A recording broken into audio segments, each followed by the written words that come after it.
আমাদের ধৈর্য নাই, অল্পে আমরা অস্থির, আছে না নাই? এই দেশের মানুষ খুব বেশি অস্থির, বাংলাদেশের মানুষ খুব বেশি অস্থির। আমি পৃথিবীর অনেক দেশে ঘুরেছি, সেখানে দেখেছি মানুষজন খুব ধীরস্থির ভাবে কাজ করতে পছন্দ করে। সুপার শপে যদি কিনতে যায়, they maintain the queue in super shop. Super শপে লম্বা লাইন, সবাই যে ওখানে ভদ্রভাবে দাঁড়ায়, একজনের পর একজন যাবে। টিকিট কাটতে যাবে, লম্বা লাইন, একজনের পর একজন দাঁড়ায়, একজন যাবে আরেকজন। তো ওখানে যদি কোনো বাঙালি থাকে তখন দেখা যায় তার অস্থিরতা। কেন সামনে এত লাইন, এত সময় লাগে কেন, আমি কখন পাবো, আমার কি হবে? অস্থিরতা আছে না নাই? মানে সে পারে না সামনে সবাইকে ডিঙ্গিয়ে আগে যে টাকা পে করবে, আগে যে টিকিট কাটবে। এই অস্থিরতা আমাদের কমাইতে হবে, ধৈর্যশীল হতে হবে। গোটা বিশ্বব্যাপী আমাদের এই বাংলাদেশের মানুষের এই বদনাম যে আমরা অস্থির প্রকৃতির, আমরা ঠান্ডা মাথায় ভাবি না। ঠান্ডা মাথায় ভাবতে হবে, ধৈর্যশীল হতে হবে। ইন্নামা সাবরু ইনদা সাদামাতিল উলা। বিষ্ণু বলেছেন, বিপদের প্রথম ধাক্কায় যে সবর ধারণ করতে পারে সেই তো সবুর। এজন্য বিষ্ণু দোয়া করতেন, আল্লাহুম্মা জাআলনি সাবুরা, আল্লাহ আপনি আমার ধৈর্যশীল বানান।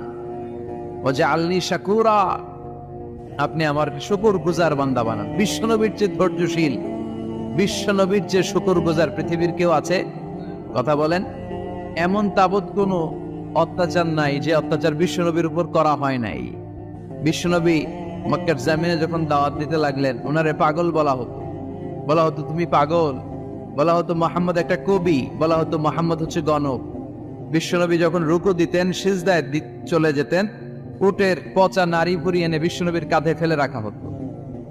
বিশ্বনবীর গলার মধ্যে রশি ধরে টান দেয়া হতো। কয়েকবার বিশ্বনবীর এই ঘাড়ের এই চামড়া ছিঁড়ে গিয়েছে, একবার চাদর টান দেওয়ার কারণে, আরেকবার রশি টান দেওয়ার কারণে। বিশ্বনবী কিছুই বলেন নাই, ক্ষমা করে দিয়েছেন। যেই মক্কার শত্রুরা বিশ্বনবীকে মক্কা থেকে বিতাড়িত করেছেন, এবং যেই রাতে উনি হিজরত করলেন, মাইগ্রেট করলেন, উনি কেঁদে কেঁদে বারবার মক্কার দিকে ফিরে তাকায়, আবার যায়, আবার ফিরে তাকায়, মাতৃভূমির মায়া ছাড়তে পারছেন না। আর বলছিলেন, মাক্কা তো আহাব্বুল বিলাদ ইলাইয়া, মক্কা আমার কাছে সবচেয়ে প্রিয় শহর। লাউলা উখরিজতু লামা খরাজতু মিনহা, আমার যদি বের করে না দেয়া হতো এই শহর থেকে, আমি কোনোদিন এই শহর থেকে বেরোতাম না।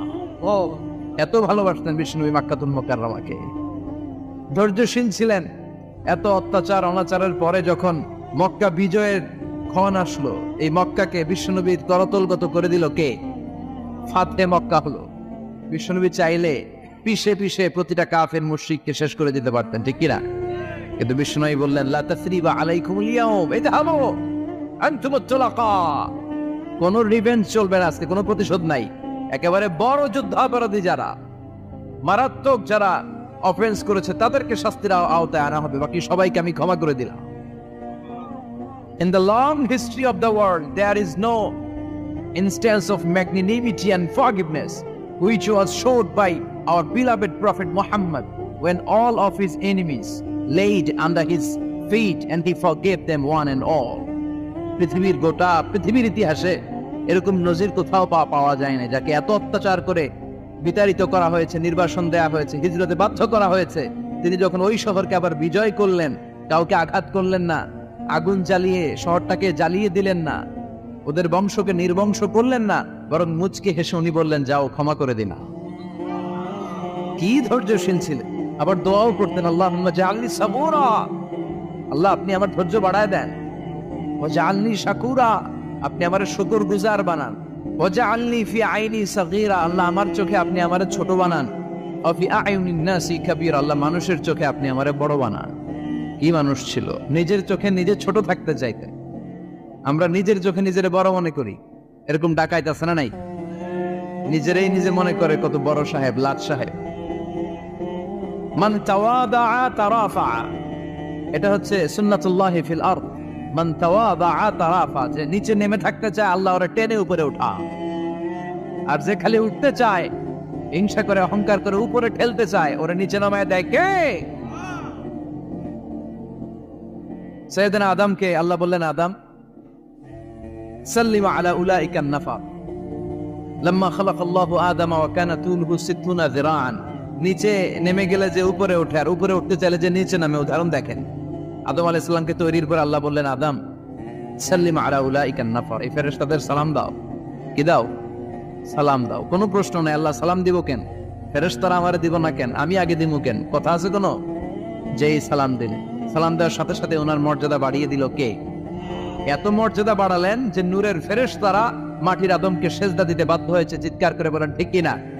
আমি মাটির আদমকে প্রথম সৃষ্টি করিয়া ঘোষণা করিয়া দিলে শ্রেষ্ঠ বলিয়া, তাই তো নূরের ফেরেশতা করে আদমকে সেজদা, সবার চেয়ে সম্মান দিলে মাটির আদমকে। আল্লাহু আল্লাহু পড়েন, আল্লাহু আল্লাহু তুমি জাল্লে জালালুহু, শেষ করা তো যায় না গে তোমার গুণগান। আল্লাহু আল্লাহু সুবহানাল্লাহ পড়েন। কি সম্মান আল্লাহ বাড়াই দিলেন। আল্লাহ বললেন, আদম আজকে থেকে তুমি আশরাফুল মাখলুকাত, তুমি খলিফাতুল্লাহ ফিল আরদ, তুমি পৃথিবীতে আমার খলিফা, ভাইস জেরেন্ট অফ আল্লাহ। আল্লাহর খলিফা, আল্লাহর আহকামগুলো পালনের জন্য ভাইস জেরেন্ট। চুরি করলে হাত কেটে দাও, কার আইন? এই কাজ আদম তুমি দুনিয়াতে যেয়ে করো। জিনা করলে ডেথ পেনাল্টি, হেড অফ, শিরচ্ছেদ করে দাও, কার আইন? খলিফা হিসেবে মানুষ এসে করবে। মানুষকে আল্লাহ আশরাফুল মাখলুকাত বানিয়ে দিলেন, নিচু হয়েছে বড় বানিয়ে দিলেন। আর শয়তানের অবস্থা কি? শয়তানকে আল্লাহ বললেন সেজদা দে আদমকে। শয়তান যুক্তি দাঁড় করিয়েছে, খালাকতাহু মিন তিন, খালাকতানি মিন নার ওয়া খালাকতাহু মিন তিন। আল্লাহ আপনি আমারে বানাইছেন আগুন দিয়া, কি দিয়া? আগুনের ধর্ম উপরের দিকে উঠছে আর মাটির ধর্ম সে নিচে পড়ে থাকে, আমি কেন সেজদা দেব? শয়তানকে চিরকালের জন্য ইবলিস, মালউন, অভিশপ্ত আর জাহান্নামী হিসেবে ঘোষণা দিয়ে দিল কে? এজন্য আপনি ছোট থাকতে চাইবেন, আপনারা বড় বানাবে কে? আর আপনি নিজে যদি বলেন আমি বড়, থাপ্পড় মেরে আপনারা নিচে নামাই দিবে কে? এজন্য বিশ্বনবী দোয়ায় বলতেন, আল্লাহুম্মা জাআলনি সাবুরা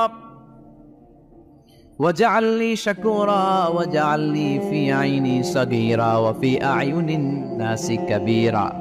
ও আল্লাহ, আপনি আমারে ধৈর্যশীল বানান, আপনি আমারে শুকরগুজার বান্দা বানান, আমার চোখে আমারে আপনি ছোট বানান, মানুষের চোখে আপনি আমারে বড় বানান। সুবহানাল্লাহ পড়ে। এজন্য সবসময় শুকরগুজার থাকার চেষ্টা করতে হবে। রাজি আছেন তো? যে কোনো মুহূর্তে, যে কোনো পরিস্থিতিতে আমরা শুকরিয়া করব কার? চিল্লায় বলেন কার? আমরা যেন বেশি বেশি আল্লাহ তাআলার শুকরিয়া আদায় করতে পারি। আল্লাহ তুমি তৌফিক দাও। সবাই পড়ি আমিন। বিশ্বনবী যখন 15 কিংবা 20 বয়স, কোন বর্ণনা এসেছে 15, কোন বর্ণনায় 20, তখন তিনি একটা ছাত্র সংগঠন করেছিলেন, ইয়াং স্টারদের একটা অর্গানাইজেশন করেছিলেন। ওটার নাম তিনি দিয়েছিলেন হালাফুল ফুদুল। হালাফুল ফুদুল, ওইটারই আমরা বাংলায় কি বলি? হিলফুল ফিজুল। হালাফ মানে শপথ, oath, we take an oath in the name of Allah. আল্লাহর নামে শপথ নেয়ারে বলে হালাফ। আর ফাদিলা, ফাদলুন, এগুলোর প্লুরাল হচ্ছে ফুদুল। ফুদুল মানে ভালো কাজ। ভালো ভালো কাজের উপর বিশ্বনবী যুবকদেরকে একত্রিত করলেন যে মক্কা শহরে কোনো টেন্ডারবাজি চলবে না, কোনো চাঁদাবাজি চলবে না, দুর্বলের উপর সবলের অত্যাচার চলবে না, জালিমের জুলুম চলবে না, হত্যা চলবে না, ধর্ষণ চলবে না, রাহাজানি চলবে না। মক্কা শহরটারে শান্তির শহর বানাতে হবে।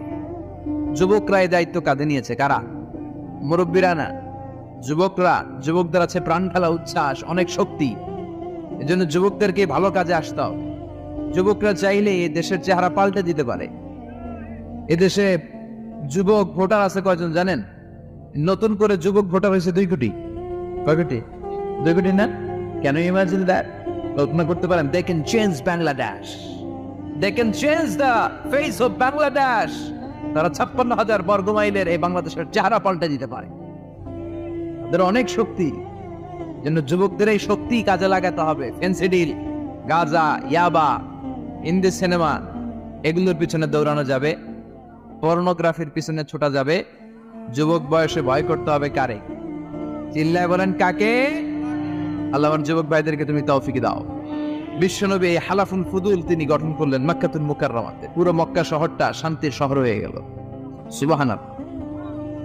আউয়ালু মা ইউহাসাবু বিহিল আবদু ইয়াউমাল কিয়ামাতি আস-সালাহ। কিয়ামতের দিন সর্বপ্রথম হিসেব নেওয়া হবে নামাজের, সালাতের। সালাত চিনেন তো? কুরবানির গোশত খাওয়ার মাঝখানে যেটা খায় ওটা, হ্যাঁ, এটারে বাংলায় আমরা নামাজ বলি। কি বলি? নামাজ। বিশ্বনবী ইন্তেকাল করবেন, রূহ বের হয়ে যাচ্ছে, 2-3টা শব্দ বললেন, এর মধ্যে একটা ছিল সালাত। আর সালাত উম্মতেরা নামাজ, নামাজ। নামাজ ছেড়ে দিও না। ওয়া মালাকাত আইমানুহুম। মানুষ ইন্তেকালের আগে শ্বাস বের হয়ে যাচ্ছে, রূহ চলে যাচ্ছে, ওই মুহূর্তে কি জরুরি কথা বলে নাকি ফালতু কথা বলে? সবচেয়ে জরুরি কথাটাই তখন সে বলে যায়, ঠিক কিনা? কথা বলেন। বিষ্ণু বলেছিলেন নামাজ। ওমরে ফারুক, ওনার কাছে আবু লুলু আল মাজুসি এক অগ্নি উপাসক এসে বিচার দিল, ইয়া ওমর আল ফারুক, আমার মনিবের নাম হচ্ছে মুগীরা ইবনে শুয়বা, সে প্রতিদিন 4 দিরহাম করে আমার কাছে চার্জ করে। এত টাকা চার্জ করে কেন? উনি জিজ্ঞেস করলেন, তুমি কি কাম পারো? আমি খঞ্জর বানাইতে পারি। খঞ্জর চিনেন? ছোট ছোট্ট ছুরি, আরবরা পকেটে রাখে। ওমানের সুলতান কাবুসের ছবি দেখবেন, এখানে একটা খঞ্জর আছে। আমি খঞ্জর বানাইতে পারি। খঞ্জর বানাতে পারো? মদিনায় তো কেউ বানাতে পারে না, তুমি খঞ্জর বানাইতে পারো? তুমি তো অনেক টাকার মানুষ মিয়া, তোমার মনিব তো অল্প টাকায় চার্জ করছে, এটা দিতেই হবে। আবু লুলু কয়, ওমর তুমি সবার জন্য এত নরম, আমার জন্য গরম, তোমার আমি বুঝাবো। সে বাড়িতে যে একটা খঞ্জর বানালো, মাকবাদাতুহু ফি ওয়াসাতিহি, যে খঞ্জরের হ্যান্ডেল হচ্ছে মাঝখানে, 2 দিকে ধারালো ছুরি। এটা ধার দেয় আর কয়, ওমর তোরে আমি বুঝাবো। প্রতিদিন ধার দেয়।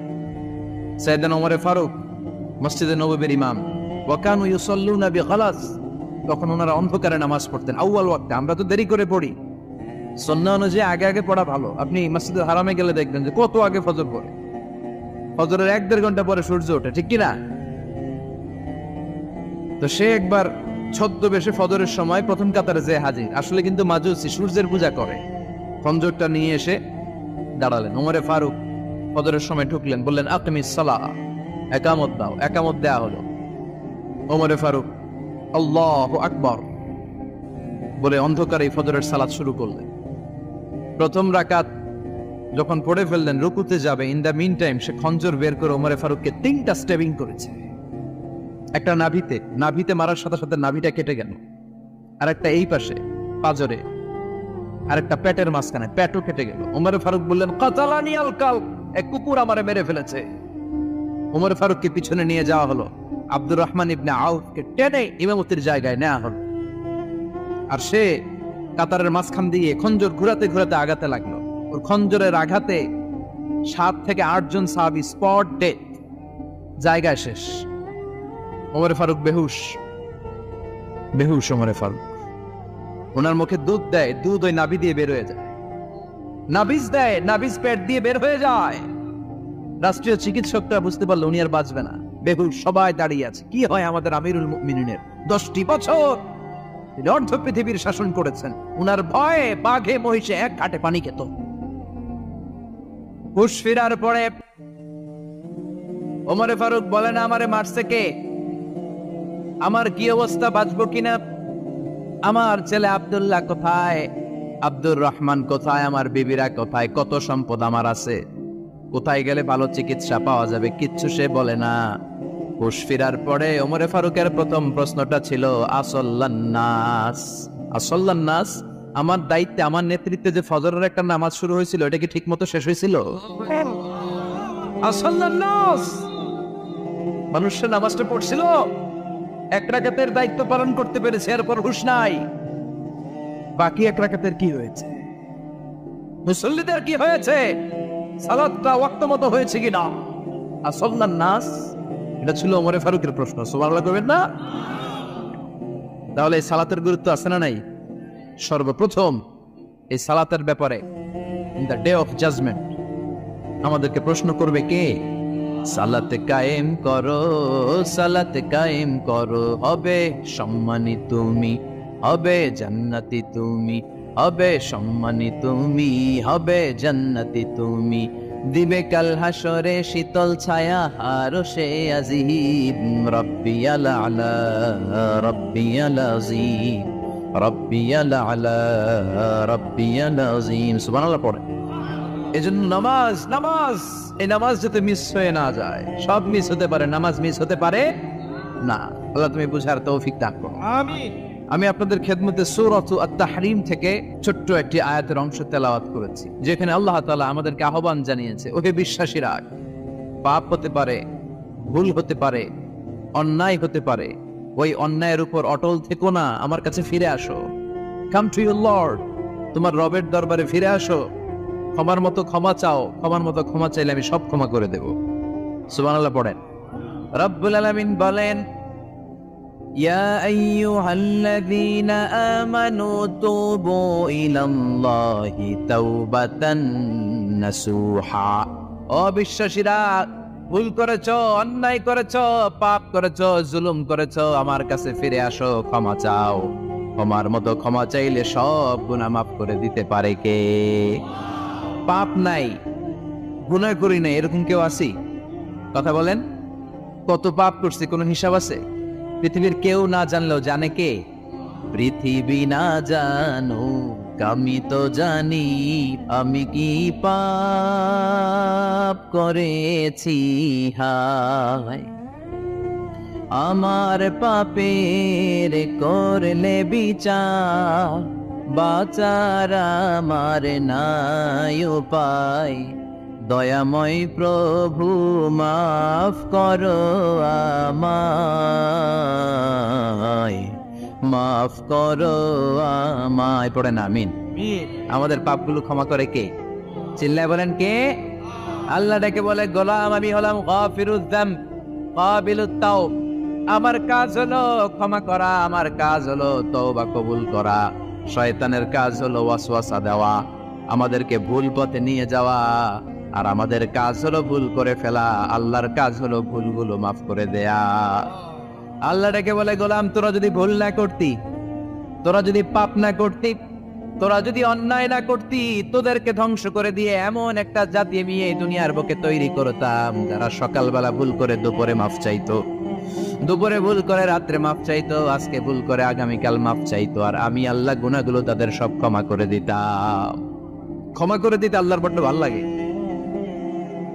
বান্দা আল্লাহর কাছে বারবার চাক, চোখের পানি ছাড়ুক, এটা আল্লাহ পছন্দ করে। চোখের পানির যে কত পাওয়ার আপনি কল্পনাই করতে পারবেন না। অনুশোচনার চোখের পানি চোখ বেয়ে নাকের ডগা পেয়ে জমিনে পড়ার আগেই আল্লাহ এই বান্দারে মাফ করে দেয়। বিশ্বনবী ডেকে বলে, ও আমার উম্মতেরা শোনো, আল্লাহর কাছে দুনিয়ার মানুষদের দুই ফোঁটা পানি সবচেয়ে প্রিয়। এক হলো জিহাদের ময়দানে রক্তের ফোঁটা, দুই হলো অনুতপ্ত বান্দার চোখের পানির ফোঁটা। কত ভুল আপনি করেছেন, কত অন্যায় আপনি করেছেন, কত পাপ আপনার হয়েছে, কত মিথ্যা আপনি বলেছেন, কয় ওয়াক্ত নামাজ ছেড়েছেন, কয় লাখ টাকা ঘুষ খেয়েছেন, কত যৌতুক আপনি খেয়েছেন, কত মিথ্যা আপনি বলেছেন। আপনার পাপ যত বড় হোক, যত বিশাল হোক, যত বেশি হোক, আল্লাহর দয়ার পরিসীমা তার চাইতেও বড়। আপনার পাপ, আপনার অন্যায়, আপনার জুলুমগুলো যদি হয় খালের পানির সমান, বিলের পানির সমান, আল্লাহর দয়া সাগরের পানির সমান। আপনার পাপ যদি হয় সাগরের পানির সমান, আল্লাহর দয়া মহাসাগরের পানির সমান। আপনার পাপ আর অন্যায় যদি হয় পাহাড়ের সমান, আল্লাহর দয়া আকাশের সমান। আপনার পাপ যদি হয় আকাশের সমান, আল্লাহর দয়া আরশের সমান। এজন্য আল্লাহ বললেন, ইয়া আইয়ুহাল্লাযীনা আমানু তুবু ইলাল্লাহি তাওবাতান নাসুহা। ও আমার গোলাম, তুই তোর নিজেরে যত বেশি ভালোবাসিস তার চেয়েও আমি তোরে বেশি ভালোবাসি। তোর বাবা মা তোরে যত বেশি ভালোবাসে তার চেয়েও আমাদেরকে বেশি ভালোবাসে কে? আল্লাহ বললেন, ভালোবাসারে তৈরি করার পরে আমি 100 টুকরা করলাম। চিল্লায় বলেন, কয় টুকরা? 99 টুকরা ভালোবাসা আমি আল্লাহ নিজের মধ্যে রেখে দিলাম। 1 টুকরা ভালোবাসা গোটা বিশ্বের সবার মধ্যে আমি ভাগ করে দিলাম। 1 টুকরা ভালোবাসা পেয়ে আমাদের অবস্থা দেখছেন? আল্লাহ যদি 1 টুকরা না দিয়ে আমাদের 30 টুকরা দিত, কথা কন। 1 টুকরা না দিয়ে 80 টুকরা দিলে কি হইতো? কথা কয় না। 14 ফেব্রুয়ারি কবে? কথা কন। বিশ্ব ভালোবাসা এই দিবসের সাথে মুসলমানদের কোনো সম্পর্ক? কোন মুসলমান ঘরের মেয়ে, কোন মুসলমান ঘরের ছেলে 14ই ফেব্রুয়ারি এই ওয়ার্ল্ড ভ্যালেন্টাইন দিবস পালন করতে পারে? এগুলোর সাথে আমাদের সম্পর্ক নাই। যাদের মধ্যে কোনো ভালোবাসা নাই, মিল মহব্বত নাই, তারা বছরে একটা দিন দেখানোর জন্য পালন করে। আমাদের সারা বছরই তো ভালোবাসা। কথা কন। রাসূল আমার ভালোবাসা, রাসূল আমার আলো আশা, রাসূল আমার প্রেম বিরহের মূল আলোচনা, রাসূল আমার কাজে কর্মের অনুপ্রেরণা। ঠিক কিনা? আমার নবীর জন্য আমার ভালোবাসা আছে না নাই? আমার রবের জন্য আমার ভালোবাসা আছে না নাই? আমার মা বাবার জন্য ভালোবাসা আছে না নাই? সবার জন্য সবার ভালোবাসা আছে না নাই? আমগো দিবস লাগবো কেন? আজকেও তো আমগো ভালোবাসা দিবস। কথাটা প্রতি মুহূর্তে আমাদের ভালোবাসা, এই জন্য আমাদের ডেট পালন করা লাগে না।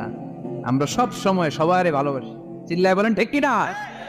এই জন্য আল্লাহ ডেকে বললেন, গোলাম আমি যে তোদের কত ভালোবাসি তোর ধারণা নাই।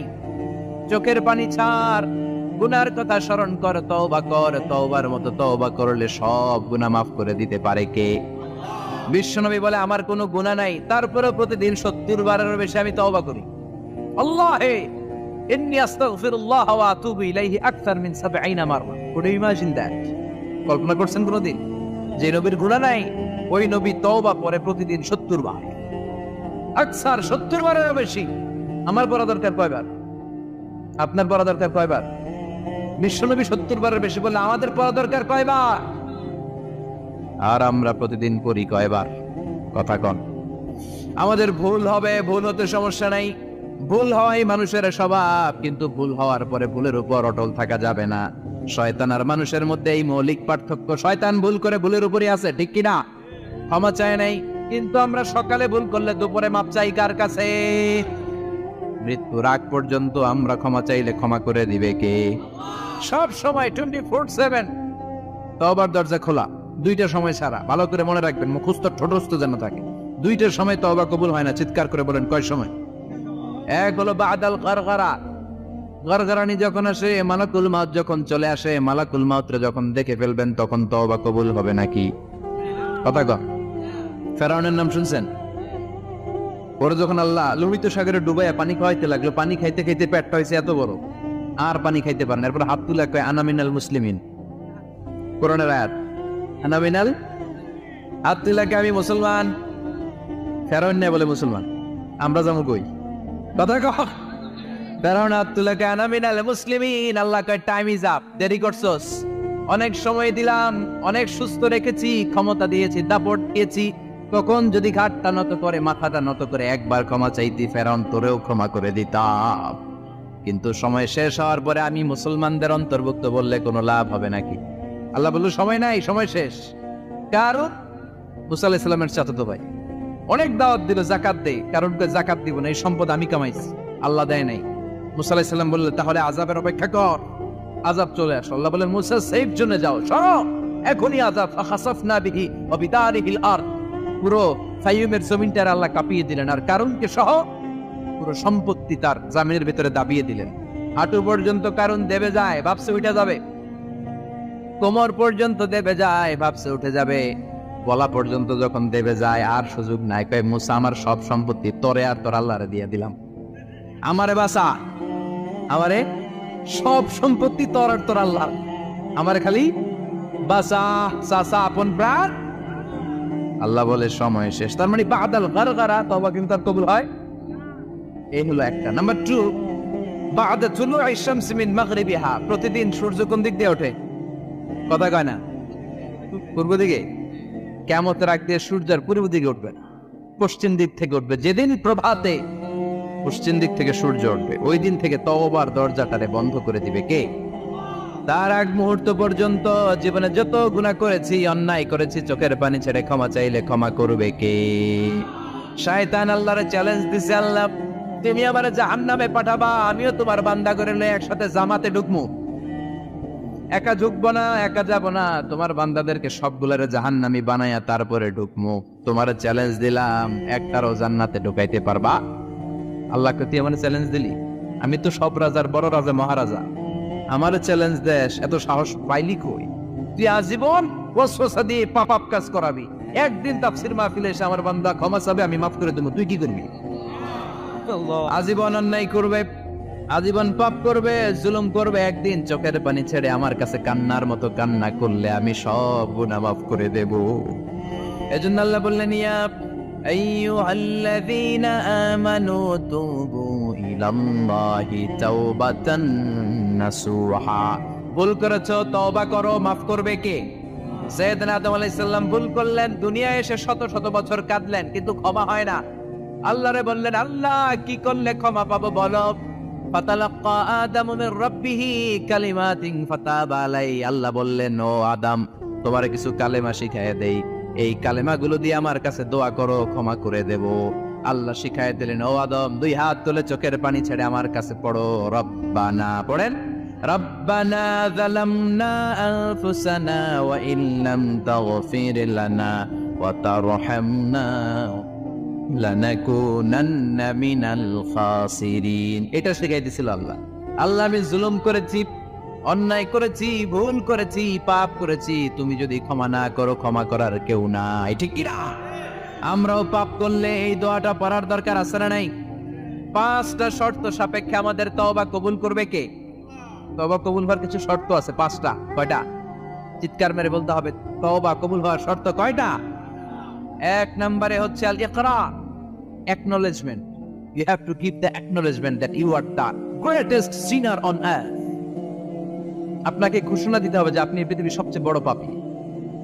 1 নম্বর শর্ত, আপনি বলেন যে আল্লাহ, আমার চেয়ে বড় পাপী নাই, আকাশের নিচে জমিনের উপরে আমি সবচেয়ে বড় পাপী, এমন কোন পাপ নাই যেটা আমি করি নাই, ঠিক কিনা?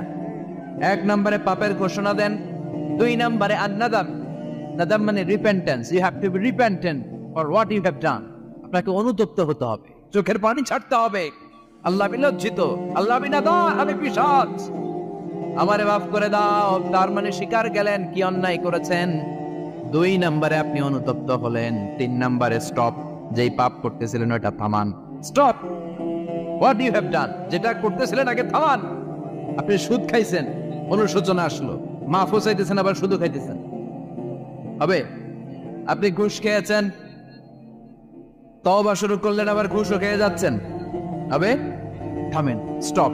3টা গেল। 4 number, to hate what you have done, ঘৃণা করতে হবে, যে পাপটা করেছেন মন থেকে এই পাপটাকে ঘৃণা করতে হবে। 5 নাম্বার শর্ত হচ্ছে to determine that you never repeat this sin again in your life. আল্লাহর ওয়াদা দেন, কমিটমেন্ট দেন যে আল্লাহ, আমার জীবনে পারতপক্ষে এই পাপ জীবনেও করব না। চিৎকার করে বলেন ঠিক কিনা? তার মানে আপনি স্বীকার যান, তারপরে আপনি অনুতপ্ত হবেন, যে পাপ করেছেন থামিয়ে দিবেন, পাপটারে মন থেকে ঘৃণা করবেন, আর আল্লাহরে ওয়াদা দিবেন, আল্লাহ আর করব না। এই 5টা শর্তের আলোকে তওবা করলে জীবনের সব গুনাহ মাফ করে দিবে কে? এজন্য আল্লাহ বললেন, ইয়া আইয়ুহাল্লাযীনা আমানু তুবু ইলাল্লাহি তাওবাতান নাসুহা। তওবার মতো তওবা করো, সব গুনাহ মাফ করতে পারে কে? তওবা করবেন তো? রাজি আছেন? কবে করবেন? এই মুহূর্তে তওবা করলাম, এই মুহূর্তে আল্লাহর কাছে ক্ষমা চাই, আল্লাহ জীবনের সব গুনাহ মাফ করে দাও। আমাদের দেশে তওবা করার জন্য হুজুর লাগে, কথা কন, পিসা হুজুর, বড় হুজুর, ছোট হুজুর, হাফেজ সাহেব লাগে না? হাফেজ সাহেব, ইমাম সাহেব, এদের ছাড়া নাকি তওবা হয় না। না, এটা ভুয়া কথা। আপনি অনুতপ্ত হন, আপনি চোখের পানি ছাড়েন, আপনি আপনার রবরে বলেন, ক্ষমা করে দিবে কে? ইমাম সাহেব আসতে হবে, শর্ত না। পীর সাহেব হুজুর এসে হুজুরের হাতে হাত রেখে তওবা পড়তে হবে, শর্ত না। আপনার রবরে ডেকে চোখের পানি ছেড়ে ক্ষমা চান, ক্ষমা করবে কে? আর প্রতিদিন শতবার পড়তে থাকবেন আস্তাগফিরুল্লাহ। আওয়াজ করে সবাই পড়েন আস্তাগফিরুল্লাহ, আর জোরে পড়েন আস্তাগফিরুল্লাহ। বিশ্বনবী বলেন, মান লাজিমাল ইস্তিগফার জাআলাল্লাহু লাহু মিন কুল্লি দিকিন মাখরাজা। সব সময় ইস্তিগফারের সাথে যে লেগে থাকবে, রব্বুল আলামিন তারে 5টা জিনিস দিবে। কয়টা? কথা কন, আরো জোরে সবাই বলেন, কয়টা? নাম্বার 1, জাআলাল্লাহু লাহু মিন কুল্লি দিকিন মাখরাজা। বিপদে পড়লে বিপদ থেকে উদ্ধার করবে কে? আমাদের তো কোনো বিপদ নাই না? আছে, কত বিপদ। হ্যাঁ, রাস্তাঘাটে দুর্ঘটনা হতে পারে, যে কোনো সময় ভূমিকম্পে পড়তে পারি, বজ্রপাত পড়তে পারে না, ঠেড়া বইরা মানুষ নাই, আছে না নাই? এই বিপদ আপদ থেকে আপনারা রক্ষা করবে কে? যদি আপনি ইস্তেগফারের সাথে আঠার মতো লেগে থাকেন। কিসের সাথে? কথা বলেন। ইস্তেগফারের সাথে লেগে থাকতে পারলে 1 নাম্বার হচ্ছে বিপদে পড়লে আপনারে মুক্ত করে দিবে কে? 2 নাম্বার, ওয়ামিন কুল্লি হাম্মিন ফারাজা। যে কোনো ধরনের টেনশন, হাইপার টেনশন থেকে বাঁচায় দিবে কে? আমাদের তো টেনশন মেনশন নাই না? আছে? লাইফ নিয়ে টেনশন, বাঁচার টেনশন, মরার টেনশন, ক্যারিয়ারের টেনশন, রাস্তাঘাটে যানজট, এটার টেনশন, পুলিশের দৌড়ানি, র্যাবের দৌড়ানি, বাড়ির ভাড়া, গ্যাস বিল, বিদ্যুৎ বিল, ছেলে মেয়েদের লেখাপড়া, কত টেনশন। সব টেনশন থেকে আপনারা মুক্ত করে দিবে কে? তিন নম্বরে ওয়ারযুকহু মিন হাইসু লা ইয়াহতাসিব, এমন জায়গা থেকে আল্লাহ আপনার রিজিকের ব্যবস্থা করবে আপনি কল্পনাই করতে পারবেন না। সুবহানাল্লাহ পড়েন। চার নম্বরে সবসময় ইস্তেগফার যদি পড়া হয় আল্লাহর কোনো আযাব ওই বান্দার উপরে আসে না। ওমা কানাল্লাহু মুআযযিবাহুম ওয়া হুম ইস্তাগফিরুন,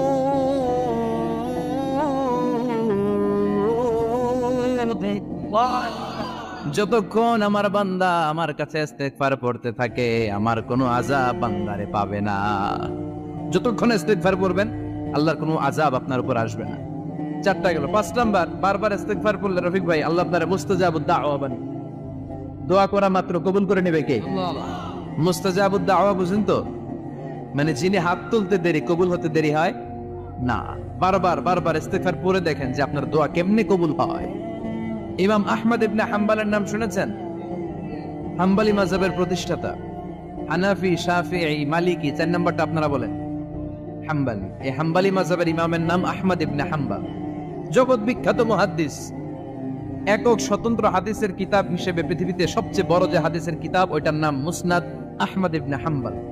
40,000 হাদিসের কালেকশন আছে। এই ইমাম আহমদ ইবনে হাম্বল ওনার শেষ জীবনটা হাদিস পড়ানো, হাদিস কালেকশনের জন্য ব্যয় করেছে। শহরের পর শহর, দেশ থেকে দেশ, দেশান্তরে ঘুরতেন একটা হাদিসের জন্য। উনি সফরে বেরিয়েছেন হাদিস কালেকশনের জন্য। প্রচন্ড শীতের রাত, উনি মাগরিবের নামাজ, এশারের নামাজ পড়ে একটা মসজিদে শুয়ে পড়লেন আর শুয়ে শুয়ে হাদিস পড়তেছেন। কি পড়তেছেন? কথা বলেন। আর মনে মনে ভাবলেন রাতটা মসজিদে কাটায় দিই, ফজরের নামাজ পড়ে আবার বেরোবো। কিন্তু দারোয়ান এসে বলে মসজিদে থাকতে পারবেন না, ওঠেন। দারোয়ান আছে না, কথা কম। আহমদ ইবনে হাম্বল বললেন আমি শুধু রাতটা থাকতে চাই, আমি তো ফজরেরও মুসল্লি, ফজর নামাজ পড়বো তো এই মসজিদে, আমার থাকতে দাও। দারোয়ান তো দেয় না, কেন?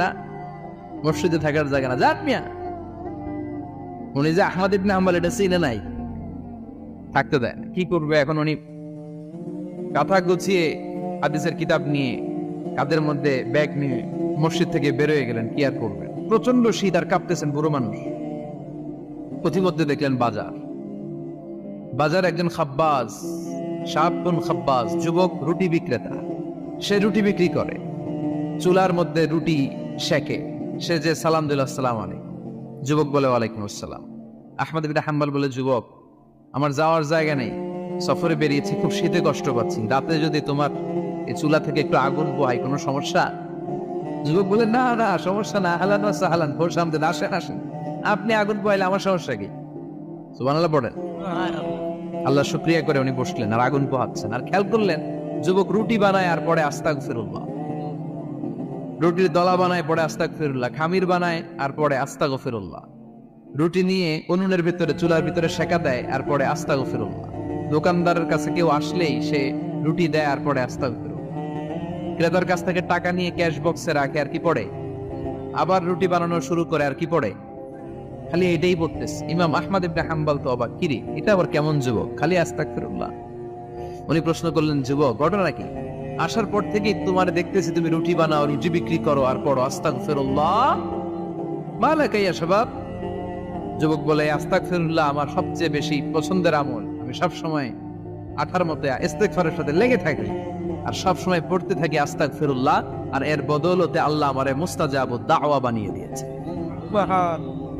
আহমদ ইবনে হাম্বল তো অবাক, আনতা মুস্তাজাবুদ দাওয়া, তুমি মুস্তাজাবুদ দাওয়া রুটিওয়ালা? আমি এত বছর হাদিস পড়াই, আমি তো মুস্তাজাবুদ দাওয়া না, আর তুমি রুটি বেচো বাজারে, তুমি মুস্তাজাবুদ দাওয়া, তুমি দোয়া করলে সব কবুল হয়ে যায়? যুবক বলে না আনা মুস্তাজাবুদ দাওয়া, আমি আমার জীবনে যত দোয়া করেছি কবুল করে নিয়েছে কে? সব দোয়া কবুল করে নিয়েছে আল্লাহ, একটা দোয়া ছাড়া। কয়টা? আহমদ ইবনে হাম্বলের কৌতূহল, কিউরিওসিটি আরো বেড়ে গেল। কি?